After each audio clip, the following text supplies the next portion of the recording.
ఇక బంగారం దిగుమతులపై కేంద్రం కొత్త నిబంధనలు పెట్టింది.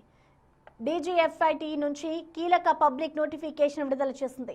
గోల్డ్ ఇంపోర్ట్ కు అడ్వాన్స్ ఆథరైజేషన్ పై కఠిన నిబంధనలు తీసుకొచ్చింది. ఒక్కో అడ్వాన్స్ ఆథరైజేషన్ ను గరిష్టంగా 100 కిలోల బంగారం పరిమితి విధించారు. మొదటిసారి దరఖాస్తు చేసే సంస్థలకు ఫిజికల్ ఇన్స్పెక్షన్ తప్పనిసరి చేశారు.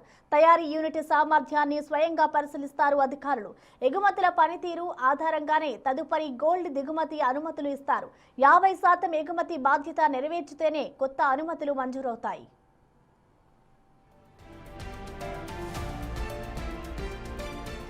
గోల్డ్ దిగుమతి ఎగుమతులపై 15 రోజుల రిపోర్టులు తప్పనిసరి చేశారు. చార్టెడ్ అకౌంటెంట్ ధృవీకరణతో పనితీరు నివేదికలు సమర్పించారు. ప్రాంతీయ అధికారుల నుంచి డీజీఎఫ్టీఐ హెడ్ క్వార్టర్స్ కు నెలవారీ నివేదికలు సబ్మిట్ చేయాలి.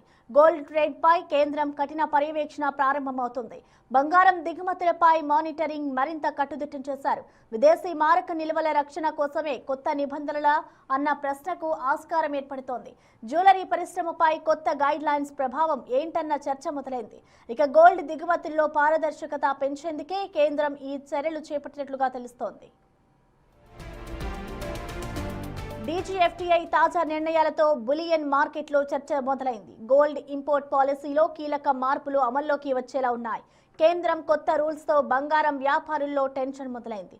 బంగారం దిగుమతులపై ఇక నుంచి కఠిన నిఘా పెట్టనుండడంతో ప్రస్తుతం ఈ పరిస్థితి తలెత్తింది.